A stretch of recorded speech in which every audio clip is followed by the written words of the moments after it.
Hi, and welcome to this edition of In Focus on Whitewater Community Television's WGTV Channel 11. I'm Eric, Executive Director of Whitewater Community Television. Thank you very much for joining me for this episode of In Focus, when I can almost literally say I'm not 100% sure what's going to happen here.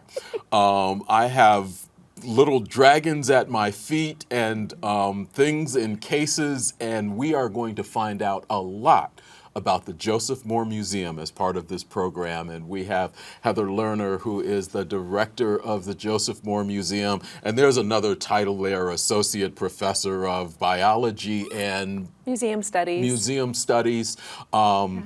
But we're not going to worry about all that. Joseph Moore Museum, for those people who don't know where the Joseph Moore Museum is, and I imagine that there's a number of people who don't, talk about where you're actually located. We are on the west side of town. We're on Earlham College's campus, and you can find us. There are signs on campus, but you just come in off National Road, curve a little bit, and then there's a parking lot dedicated for the museum there. I have to say, and I'm sorry, I've had a chance to speak with you on a few occasions. I have not had a chance to actually hit the museum yet, but it looks like you brought a lot of it to me. That's right. And I am excited about that. Talk a little bit about the background of Joseph Moore Museum, how long you've been there, and a little bit about what people can see, because it's a little bit of everything, I think. It is an amazing place. We have been open for more than about 160 years at this point. Well, that's not my fault. I haven't been here that long. Right, but you've had a lot of time to go. We'll get you there. I'm going to get spanked through this. I just know it. I'm just going to keep bringing weird things to you until you actually come. Okay. We were founded by Joseph Moore, who was a young Quaker who really wanted to go to Earlham when it was not yet a college. And he lived on a farm with a very big family, and his family said, "I'm sorry, we need you here, but once you turn 18, you may leave the farm." And he did turn 18, and his father gave him a horse and said, "You may ride your horse, take it to Earlham." And he rode the horse to Earlham, and he sold the horse for tuition, and he almost never left after that. He left briefly for some trips and for some other training, other schooling, but he was a student at Earlham, he was a professor at Earlham, he eventually was also the president of Earlham. Wow, okay. I did not know that particular background of the Joseph Moore Museum. But he, being a farm kid, loved to do things with his hands. And he felt that people learned better from real objects, from making observations and comparisons. And so he continually acquired things for his teaching. He was a scientist. And so he acquired rocks, fossils, plants. Our herbarium started with him as well. All sorts of different things. Anything that would help him understand the earth better. And people then started bringing things to him, and it became a bit of a competition. I bet Joseph doesn't have one of these. See what we can find for him. And at one point, the Board of Trustees dedicated a new wing of a building, of Lindley Hall, to be a museum and to be open to the public. So since the late 1800s, early 1900s, we have been open to the public, primarily focusing on Wayne County residents and helping share the wonders of science and nature with our community. How long have you been there, and what got you involved? This is my 13th year here. I got my graduate degree in Michigan, and then I was at the Smithsonian as a postdoc working there, and I read the job ad for the Joseph Moore Museum director, and I just couldn't believe that there was a small liberal arts college with a natural history museum, and that I would be able to do something like still do teaching and research, but really be able to be embedded in the community and help students and faculty share what they do with the community and learn from the community. I didn't sleep that night. I stayed up all night writing my application. I wrote a strategic plan for the museum, which in retrospect was maybe a little bit ambitious, having never been there. Just a little. But I read everything I could about it. I contacted people, I wrote a strategic plan, and I submitted my application, and then the rest is history. Okay. Yeah. You're enjoying your time, obviously. I've had a chance to speak with you on a couple of occasions. always smiling. You're always excited about the museum and what it has and the changes that you all have been able to make. Yeah. And you've talked a little bit about, off air, some of the things. Talk about some of what you all are doing there and what's changed. For people who have seen it, what will Yeah. they see that's new? Yeah, so the museum is still in a building from 1952. So we still have about maybe 1,000 objects on exhibit, and some of those are permanent exhibits. So we do have the world's most complete fossil giant beaver. You can only Giant beaver? yes, Okay. giant, about the size of a modern black bear, Okay. and she's amazing. Looks amazing. Yeah. Part of my research as a biologist was to sequence DNA from giant beavers to try to understand what beavers are related to and when did they become aquatic. When did they start chewing on wood? Everyone knows beavers chew on wood. I actually brought, one of the things we've been doing is making casts and 3D prints of some of our specimens so that we can take them out and show them to more people. You know, our beaver is behind glass, being very well protected. And I was always taking out our cast copy. And then one of our students created a 3D print for me to take out. So this is the skull. It is a copy of the skull of the giant beaver. Look at those incisors, right? They're pretty robust. And this is the giant beaver is from when, and you all have had Yeah. it for how long? So this is an Ice Age animal, lived along with the mastodon, and giant ground sloths and saber-tooths and dire wolves. So in the Ice Age time period, and would have gone extinct probably around 10,000 years ago. So the one we sequenced was probably alive around 11,000 years ago. It's pretty cool. And that's at the museum. Yeah. And, you know, a lot of places, what you would see is a cast copy on Right. exhibit. We have the cast so that you can touch and play with it. What's on exhibit is the original specimen. And it is the first collection of a giant beaver. There was one fragment of just tooth and jaw that was collected before ours was found. And it was lost in a fire. So ours is the very first one. I think we have a visitor who wants to come out. I was Should going we- to say there's a lot of movement in the she. She, She yep. was very quiet and calm getting for a interested. period of time, but Yeah. there seems to be a lot of movement going on from the So, K. Do and you it- feel like you? I'll take her out in a minute. She okay? Okay, Yeah. she's okay. So in addition to, you know, preserved specimens, and what's really interesting about the Joseph Moore Museum is that we don't have a natural history survey in Indiana that has amassed a collection of the biodiversity of Indiana. But at Joseph Moore Museum, we do. So we have that big biodiversity survey, and we hold it in trust for the public. So our specimens, we have about 70,000 specimens. We have 30% of all birds ever collected in Indiana are in our collections. Probably similar for the other collections. We have mammals, we have birds, we have reptiles and amphibians, we have invertebrates, including insects and shells, mollusks. We have a paleontology collection, obviously with the beaver. I feel like I'm missing something else. And then we also have archaeological specimens. So I brought some of these things for you because we try to use as much as we can for teaching. Right. And we have what we can out on exhibit, but then we do programs for school groups, for other nonprofits. We go to Girls Inc. and Boys and Girls Club. And so this is one of the specimens from our collection. This is a Babylonian tablet. You can see how it's etched. Sorry, I have to take these off to see closer up. Yeah. So how did you all acquire this? How old is this? And if I hold it there, trying to take the glare off of it. Yeah. So it should say on there when it is from. Does it have the date on it? So we have labels. to- All of our specimens have to have labels, I'll let and we, you yeah. Do your label So this thing. is before 2400 BC. Okay. So this is a pretty old one. We received things, some of these are from Joseph Moore's time, where people collected things and gave them to him. A lot of times our donations, what's really interesting is people bring things to us. So when they find a recently deceased animal that is still in great condition, they will bring it to us, and then we prepare it and keep it in perpetuity. And then we're able to do things like recently with West Nile virus outbreaks, we were wondering when West Nile virus came to Wayne County, and we were able to go through our collections of birds, which are reservoirs for West Nile, Right. and find out exactly when West Nile came right here. So our collections hold a signature of the environment, of diseases, of other organisms, of pollution.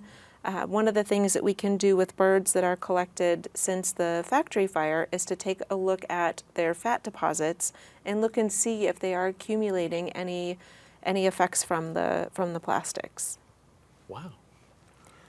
When you all go out to, and some of the clubs that you're talking about, talk to kids, how do you engage them most? Because I know being able to put something like that in their hand is one thing, but kids are inquisitive. Talk about how you bring them into your world. Yeah, one of the things we think a lot about with kids is just being a place, both a physical space and also when we go elsewhere, creating an environment where kids can be curious.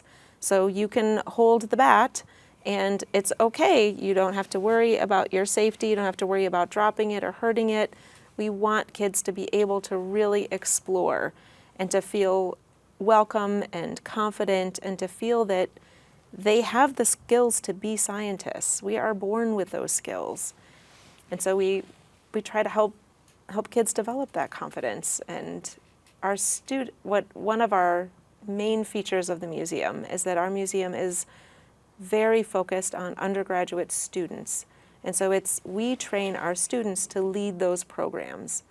And it is incredible, and I know this from being a parent too, but when I try to teach my kids something, like let me tell you all about bats, you're very attentive, and that's lovely. But my kids are blah, blah, blah, blah, blah, blah, right? Mom doesn't know. Right? And it's when our students talk to the other kids in the community, it's like gold coming from their mouths. They're so cool. Those students are cooler than I have ever been or ever will be. And they're able to create that environment that is really inclusive and really good for learning. And, it's all hands-on. They're not lecturing. Right. But, man, when they do tell those kids something, they are listening. And they're seeing potentially what's in their future. Does this look like something I want to be or do?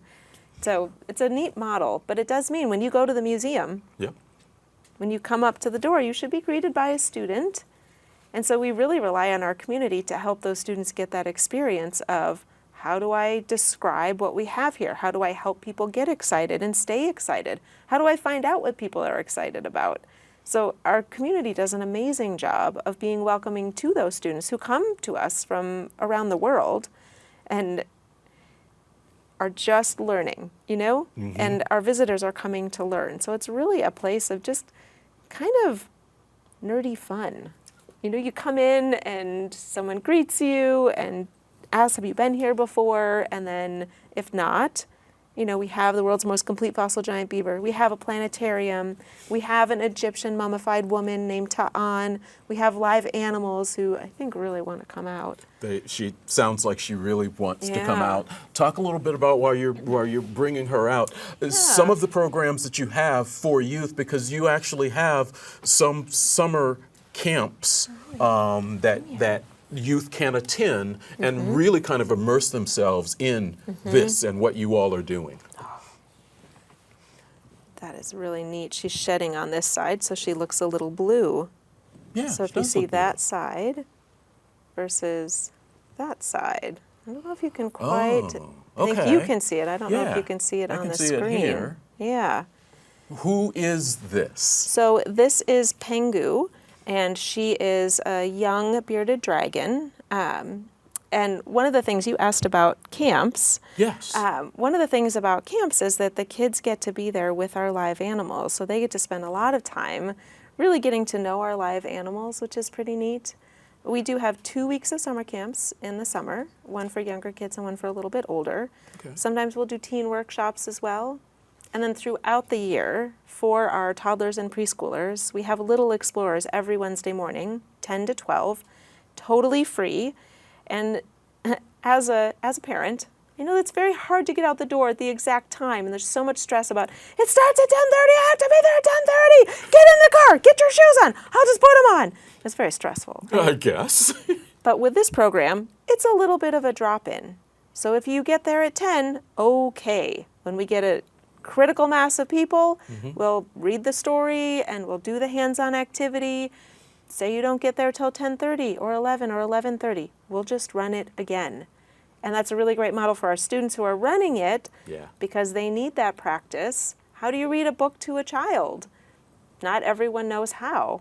So they get that practice over and over again. And, you know, sometimes the first one's the best or sometimes the third one. But over the course of the semester, they're really learning and they're getting to know children in the community.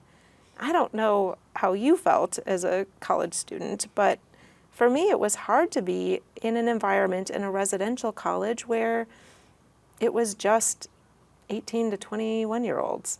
And I really enjoy being around people of all ages. And so for our students, they get to see families, they get to see kids, and it feels a little more natural for them. You're watching In Focus on Whitewater Community Television's WGTV Channel 11. We are learning a lot about the Joseph Moore Museum from Heather Lerner.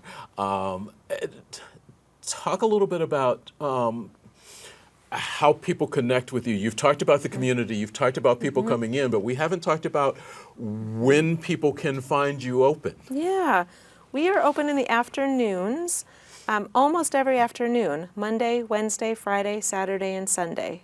And Sunday. Okay. Yep. We are open 1 to 5 p.m. and then also 10 to 12 on Wednesday mornings. Okay.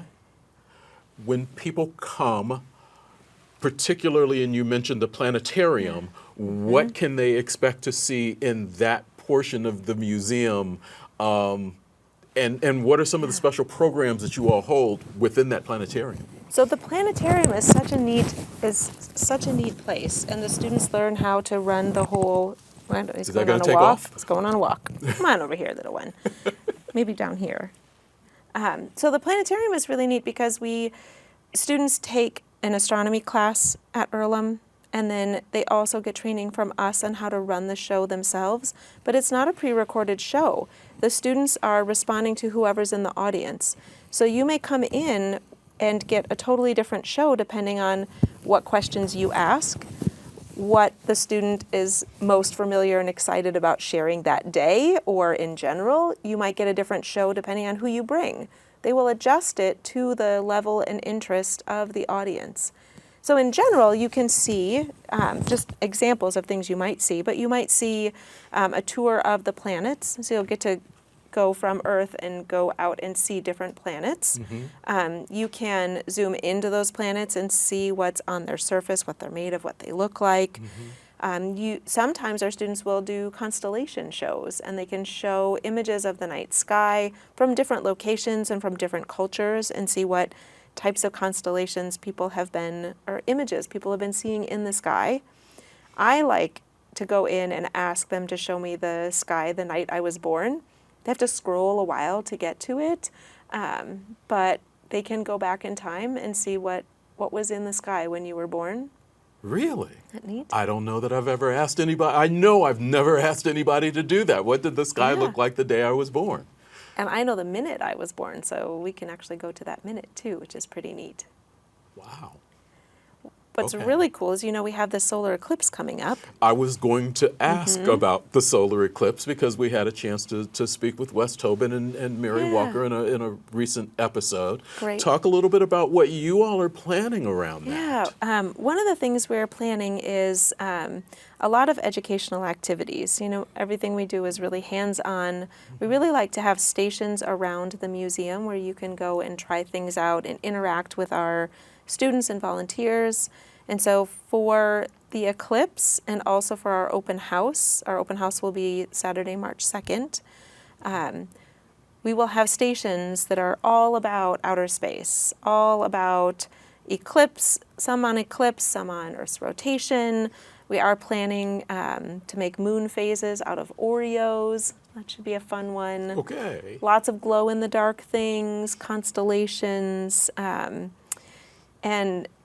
one of the things we're really hoping for is to be able to run some programs where we can train volunteers in the community to run those stations. We know there will be places throughout the community that are going to offer viewing sites. Yes. And we will host a training for anyone who wants to learn about those activities, and then we'll have kits of those activities to take to those sites. So we've been working with the Parks Department, with Denise there, about having stations at the sites that are going to be open for viewing. So we will be looking for lots of volunteers to help with that. We know that it'll be not something we can just staff on our own. If someone is thinking about wanting to be a volunteer, they're hearing about this and going, I didn't even know this place existed. Yeah. How do they connect with you all? You can just send an email to josephmoremuseum@earlham.edu. Very easy. You could also call us at 765-983-1303.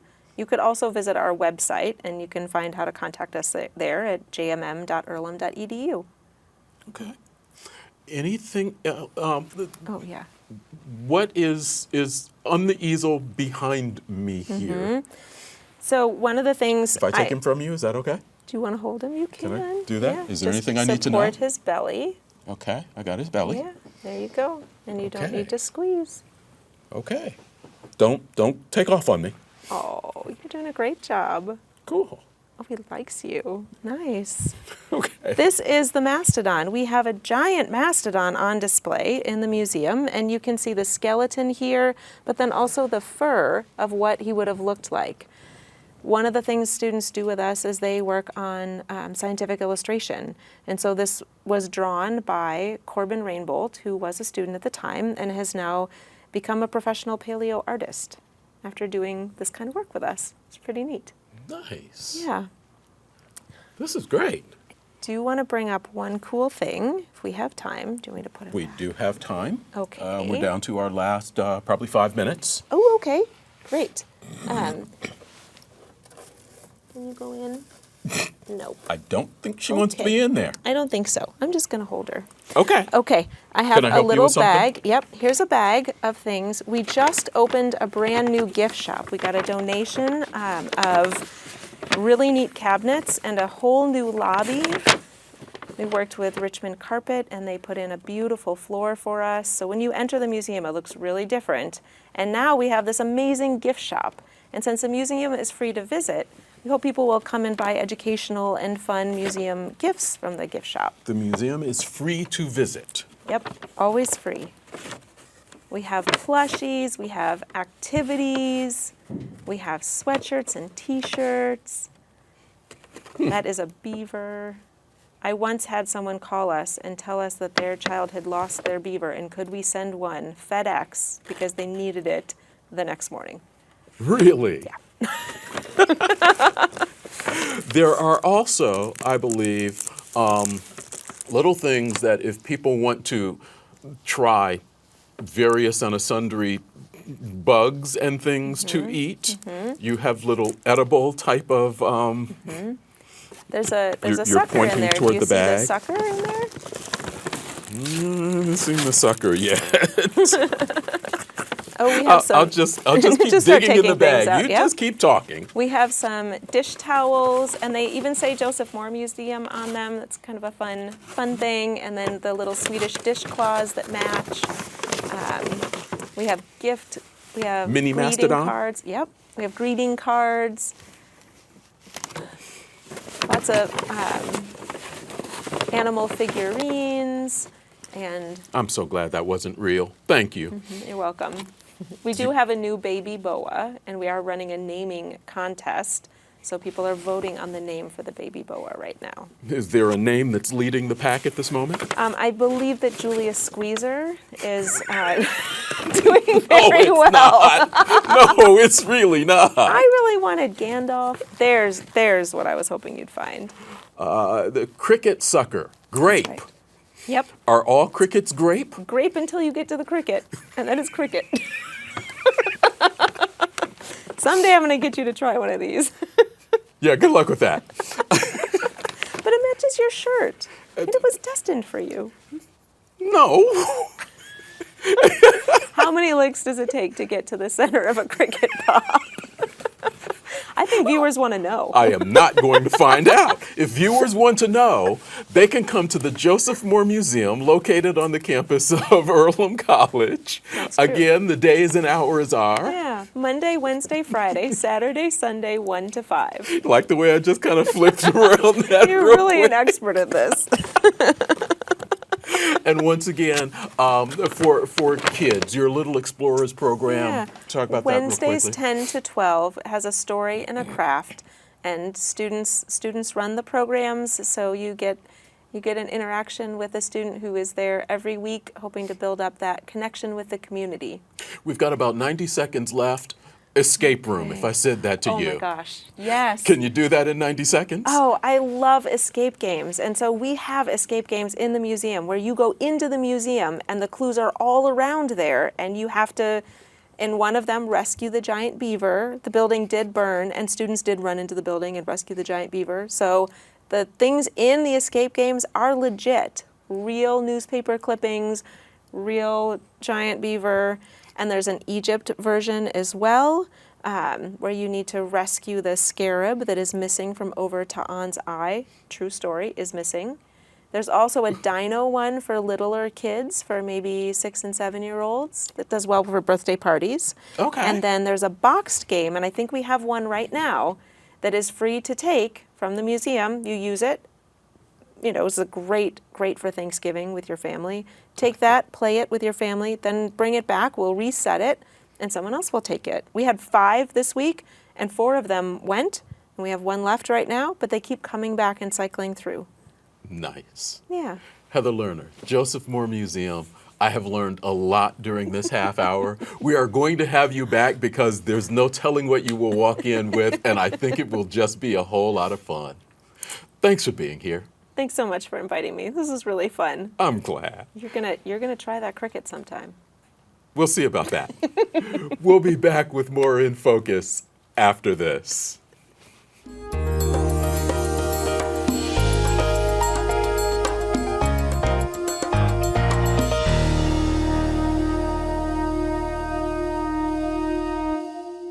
WCTV supports local entertainment. WCTV supports local information. WCTV supports our local students. WCTV needs your support to continue supporting our community, and it's easy to do. Become a member as an individual or family. Nonprofit and business memberships are also available, with benefits including video production and program sponsorship. Membership donations are critical, and when deciding where your support dollars go, support an organization that serves the community you live in. Visit WCTV.info or call 765-973-8488. Richmond Sanitary District curbside service in your neighborhood. Know the dings. Bag trash goes into your green rosy roller. Regular route drivers do not get out of their trucks to pick up bags and items left beside your green rosy roller. If you have larger items that do not fit in your green rosy roller, please call to schedule a special pickup, 765-983-7450. Clean, loose, unbagged recyclables go in your blue Ritchie roller. Plastic bottles and jugs, aluminum and steel cans, glass bottles and jars with lids removed. Newspaper, chipboard like cereal boxes and magazines should be placed on top of the blue Ritchie roller tied. Corrugated cardboard has the wavy layers. It must be clean, no pizza grease, folded and broken down to slide easily out of the container when picked up to be emptied by the truck. Questions on the curbside containers? Please call Debbie Tevis at 765-983-7456. Richmond Sanitary District. Our goal is to grow.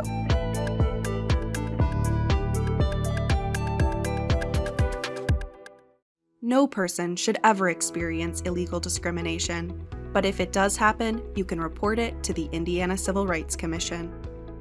At ICRC, we enforce civil rights laws and investigate complaints of unlawful discrimination to ensure all Hoosiers and visitors to Indiana have access to equal opportunities. If you feel you've been a victim of unlawful discrimination, please call us or visit our website to file a complaint.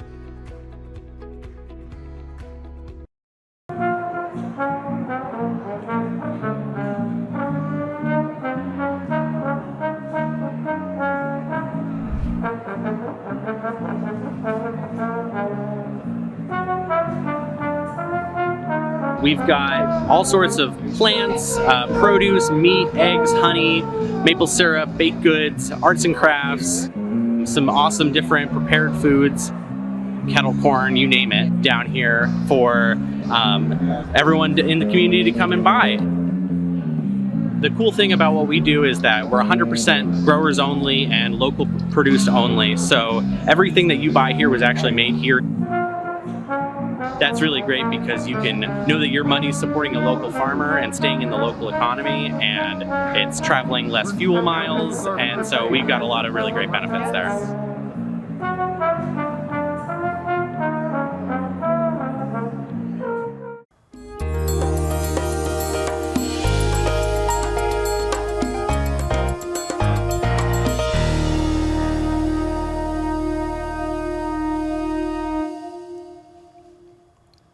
And welcome back to In Focus on WGTV Channel 11. I'm Eric. Appreciate you staying with us for the second half of our conversation. And whether you're watching on WGTV Channel 11, whether you are watching on the Whitewater Community Television YouTube channel, maybe it's a Sunday morning and you're just listening to the audio on G1013 or their sister station, ESPN Radio, 1490 AM, 100.9 FM, WKBV. We appreciate you spending some time with us here on In Focus. Our guest for the second segment is Tiara Washington. Thank you very much for coming in and talking with us. Thank you. I think the conversation will be interesting. I think it's a conversation that has been held not just in terms of education, but it is a conversation that police departments have held, and part of this is about recruiting and being able to bring people in, I think. But let's find out a little bit about you. During my time here, your path and my path have crossed a little bit, but we really haven't had a chance to talk. So before we get into this, I want to make sure the audience knows who they are hearing from. So provide us with a little bit of background on you. Are you native to Wayne County? And if not, can you give us an idea of where you came from and what brought you here? I'm definitely a transplant because I get asked all the time because of my last name, am I related to so-and-so here with the Washingtons? And I'm like, no. I'm actually from the Philadelphia area. I came here because I went to Earlham for my undergraduate, and then I left for a few years, and then some reason I got brought back. You got brought back, or you just kind of came back? Well, you know, there's that myth that says that if you drink the Glen River water, like you stay, it pulls you back. So I drank that water. Came back for a second time to get my second master's in teaching. Got a job here. Your second master's in teaching? Yeah, I have two masters. Okay. Yeah, so I actually lived in England for 2 years. That's where I got my MBA over there. And then what brought me back to Richmond was deciding to become a teacher. And so I moved back here in 2010 and been here ever since. Okay. What kind of things have you found to be things that have attracted you in this community? I've seen you, obviously, because we record the Parks Board meetings and some others, so I know that you've gotten involved in some local government in some ways. Yeah, as you just mentioned, I am currently the Park Board President for the City of Richmond Parks Department.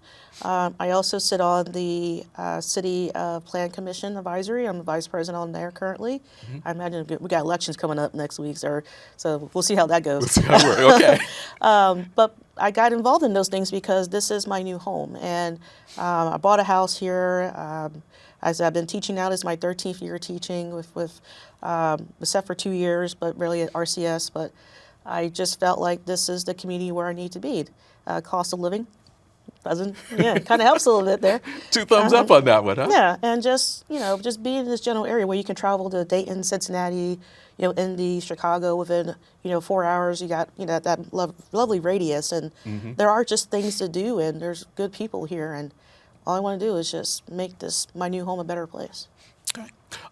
You teach 2 masters. Talk a little bit about what you're teaching, how you're teaching, where you're teaching. Yeah, so I currently teach at the Hibbert Program Building, which is on South 9th and L. It's technically not a school, which is, I have to explain that to folks. Okay. really. You called it a program building. Yeah, You didn't call it the school. Well, we call it a school, Hibbert Intermediate School, but officially it's known as Hibbert Program Building. And I like to describe it as a school within a school.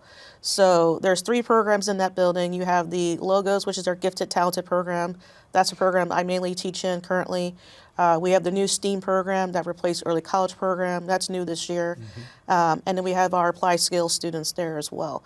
So it's a very fascinating, very unique building. They have those 3 types of programs in one place. And it's actually a 3 through 8 building, which is another uniqueness about it as well. Really? Yeah. So we have 3rd and 4th graders downstairs, and then 5 through 8 is upstairs. Our applied skills is downstairs. And I teach science and engineering, so I teach PLTW, Project Lead the Way, general science, and somehow this year I got thrown in agriculture, science and business this year. So that's a new one for me, but we've been doing fine with that. We have our school gardens. We revamped them, restarted them, and we have just got a new greenhouse recently, so there's a lot of things planned for this spring. I don't want to get too far off, but I have to ask, you mentioned teaching engineering. What are you teaching in terms of engineering to 7th and 8th graders, I assume? 5 through 8. 5 through 8, okay. Yeah, so my 5th and 6th graders, they mainly learn coding. They learn, right now they're going to learn green architecture, so they're going to learn how to read blueprints, using a architectural scale, fractions, math. Ooh, okay. Yeah. They're going to hate Wouldn't me. have worked well for me. They're going to hate me on it for a little bit there. But eventually that'll lead them to be able to read blueprints and build things. Like we're going to build either a tiny home or a shed eventually. My 7th, 8th graders, we're going to be learning a new program called Flight in Space. So all about, you learn how the plane works, dynamics, space missions, things like that. I'm really excited for it because it's a brand new course to me. Out of the 10 middle school courses that PLT offers, I'm certified in 8 out of the 10. Okay. And so this is a new one that I'm trying out, starting on Monday. we'll see how it goes. But I also teach biomedical sciences as well.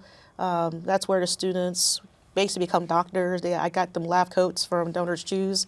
Oh, and nice. I give them patients. They have charts. They have to figure out what's wrong with the patient.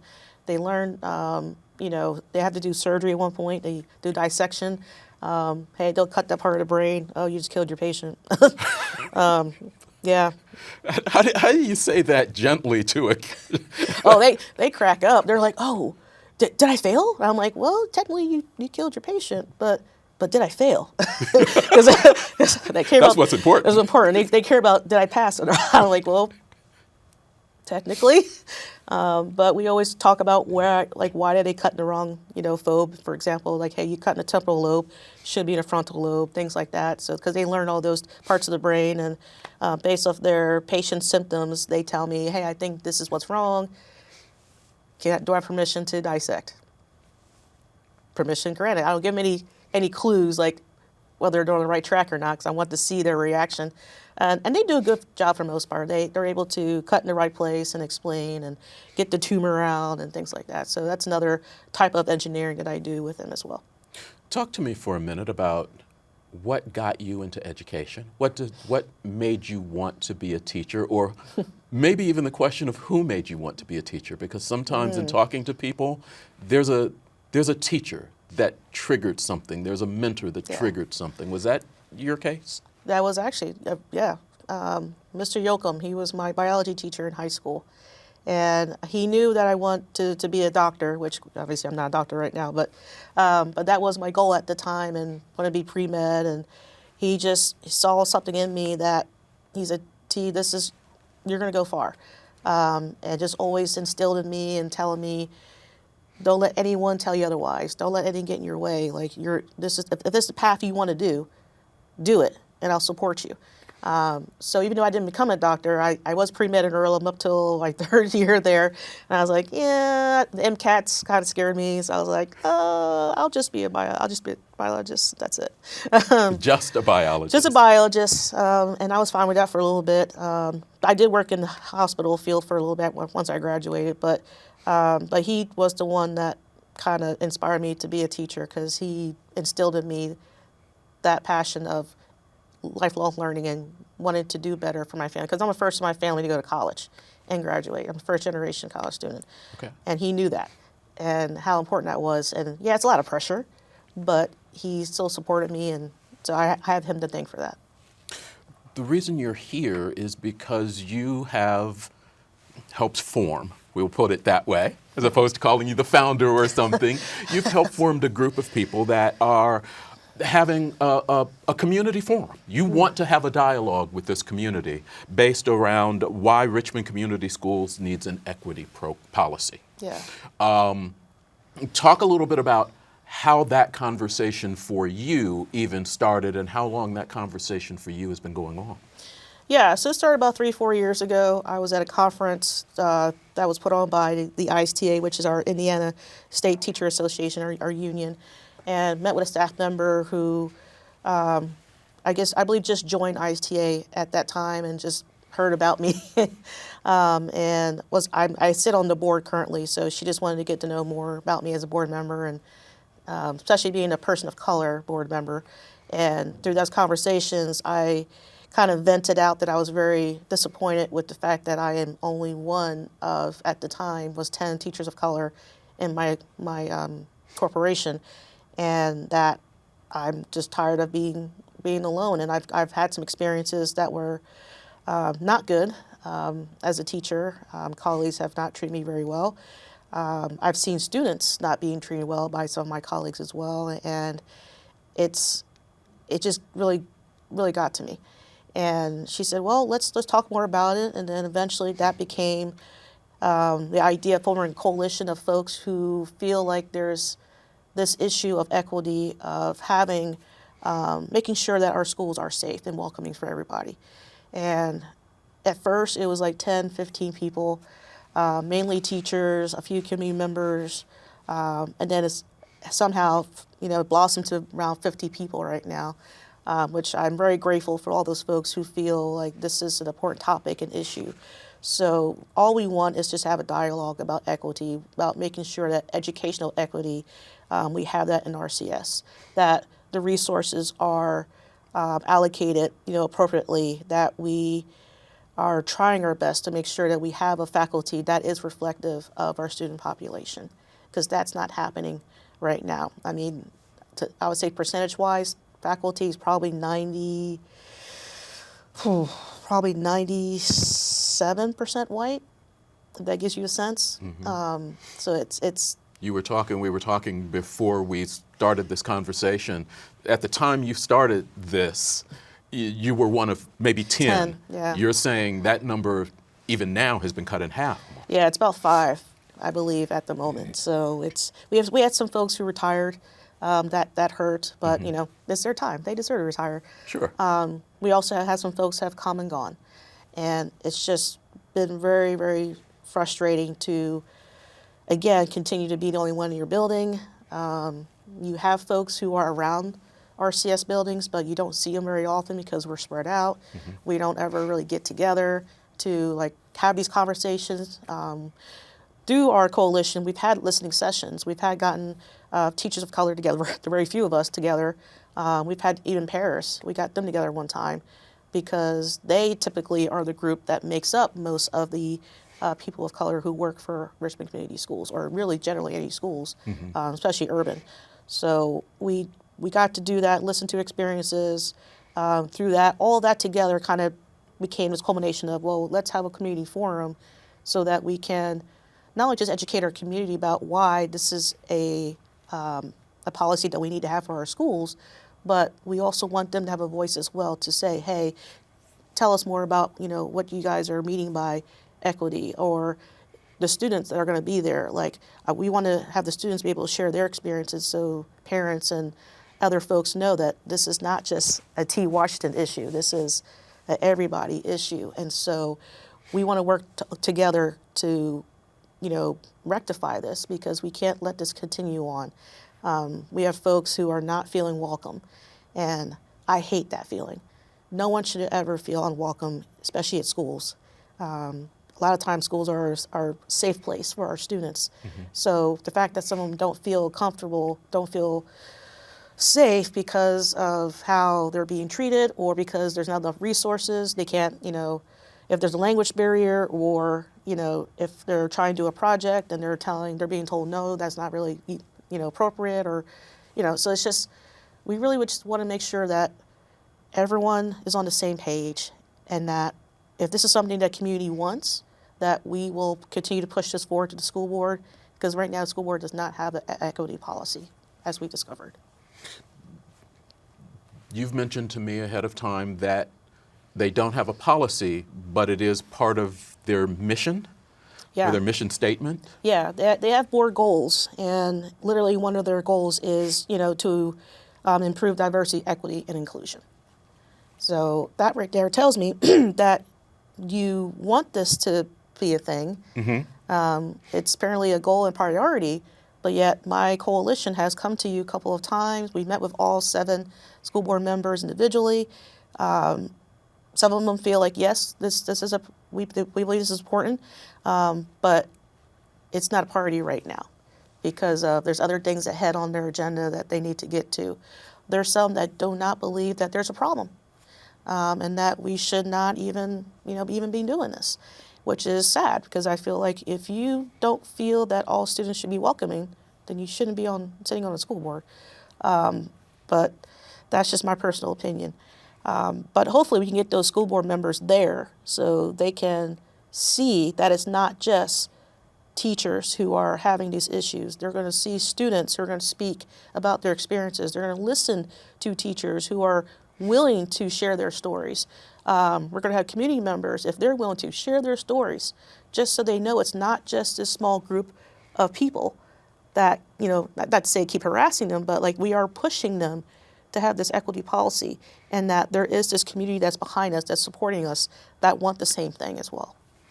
You're asking, well, I'll put how the title is laid out. Yeah. Is it feels like you're making a statement, because it's why Richmond Community Schools needs an equity policy. Yeah. So you all have decided that that is the case. You've had conversations with the board, so this is not going to blindside them. This is happening on January 16th, 5:30 to 6:30, Morrison Reeves Library. What are you hopeful will come out of this, and how much longer will this dialogue continue, do you think, or need to continue? And are you all coming with any thoughts on how to solve the problem? Because I know the police department has had this same conversation through the years of how to recruit more members of color, and bringing people in when you have small numbers of people to begin with. You've worked out very well. You are in a building where sometimes you are the only person of color. That is not a comfortable spot for everyone. No. We're hoping with this forum that we can get a sense of who in the community feels that this is important enough that we can just show support. We want numbers. We want the school board to see that this is not just a small group thing. This is a community thing. That's why they're invited. We hope they show up on January 16th. I believe we'll have special chairs for them laid out. We really, They're not going to show up now. I'm just saying. I mean, we really want them to be there. We want them to see. We want them to listen. Just listen to people's experiences, especially for those that don't feel this is an issue at all. I have stories to tell, and I'm going to put myself out there. I'm hoping you have the courtesy to at least listen, and don't invalidate my experience. So what we want is for people to feel comfortable enough to share their stories and their experiences. Once everyone has spoken, we're not done. We're going to go back to the school board and say, hey, like we've been doing kind of at public commentary, hey, we're here, don't forget us. Just remind you of the equity policy that we want to work with them on. We have shown them examples of equity policies from different school corporations. I believe they too are looking at policies as well. At least some of them are, I believe. And we're going to continue this. We're not going to let this go. Every school board meeting, there's going to be someone there to remind them that, hey, this is something that needs to happen. We need to have equity policy. This is not a controversial topic, because some people feel that is the case. I'm not sure why. It should not be controversial to want to have equal access to education. It should not be controversial to have, make a more recruitment in a sense for teachers of color so that we can have that more reflective faculty, for our students. It should not be controversial to want to have resources so our English language learners can have translators and folks to actually help them improve their language skills. We have a shortage of those people, and those kids are not getting the resources that they deserve. That's what I mean by educational equity. That is not a controversial topic. And so I just want people to understand that, and I want people to please, if you have questions, please come to this forum. I look forward to meeting them and having those nice conversations, civil conversations, but be prepared that you're going to hear some experiences that you might not like. And just know that people are going through the experiences in your community. We want that to stop. Everyone should feel welcome. Simple as that. As you all have built this coalition of people, you've got about 50 folks. Talk about how often this group meets, how you convene. Is it all in person? Is it online? What you are hoping the community will bring to this? Yeah. By the way, anyone can join this committee. Just put that out there. Okay. But it's mainly composed of teachers, parents, students, community members, whether they work for a business or other entities. We have a lot of clergy. We have, it's just been really interesting that this variety of people's different backgrounds that are coming together because they all feel that this is an important topic. So it's a great mixture. We usually meet on Zoom once a month because everybody's all scattered, especially with school about to be in session here on Monday. We usually meet on the last Thursday of the month on Zoom, and then occasionally we'll have in-person meetings just to, hey, hi, this is what you look like, behind the camera. Sure. We have those occasional in-person meetings just because we want to have that fellowship with folks. But generally we meet on Zoom because that's just easier, and that's how we get most people basically to meet and let them know what's going on and what's the next steps, who should be working on what, and we have subcommittees, and it's a lot of work, I can tell you that. Mm-hmm. But I'm proud of the folks of this coalition. I'm proud of everyone that has really just seen this through, because I never thought something like this would ever happen. Why? Because there's people in the past who had made it a point to make sure it doesn't happen, if that makes sense. Okay. There was always obstacles that I had to overcome just to get to this point. You got to have administrations that is supportive of this type of work or feel that this is needed, period. So previous administrations were not too friendly regarding this type of stuff. We've got about 5 minutes left. Are there solutions in your mind that you or members of this group plan on bringing to the table that will help? Because some people say there's always complaining, but there's no solutions. Are there some quick thoughts or solutions that you have that might help move this along? It would help if the school board actually sits down with us and we work on this equity policy together, get this going, finally have one. I mean, that's our ultimate goal, is to have that policy. But once we have that policy, that work's not done. There's still more things to be done. We still got to work on the recruitment of educators of color. That has to happen, because the teachers that are there now, they're just, it's a very unique situation. I would just say that at least. And we want to help them with that by, hey, let's go to these college fairs and talk up our Richmond Community Schools and why prospective teachers should work for our Richmond Community Schools. This is a great place, great community. I wouldn't choose to buy a house here and make it my second home if I said otherwise.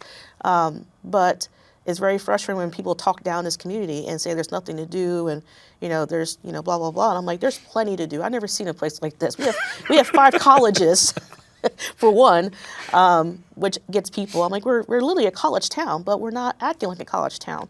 But I just want to see things be better here, more welcoming for everyone. Be nice, just be kind, things like that. So yes, I'm hoping that we get that equity policy done. get the recruitment, work on that some more. I think that would really help, especially if you involve us, teachers. Send us out there. We'll be good ambassadors. We'll tell people what's up. And just, just try to make RCS more a welcoming place for all students and staff. Okay. It's a community forum. Why Richmond Community Schools needs an equity policy, scheduled for Tuesday, January 16th, 5:30 to 6:30, Morrison Reeves Library Bard Room.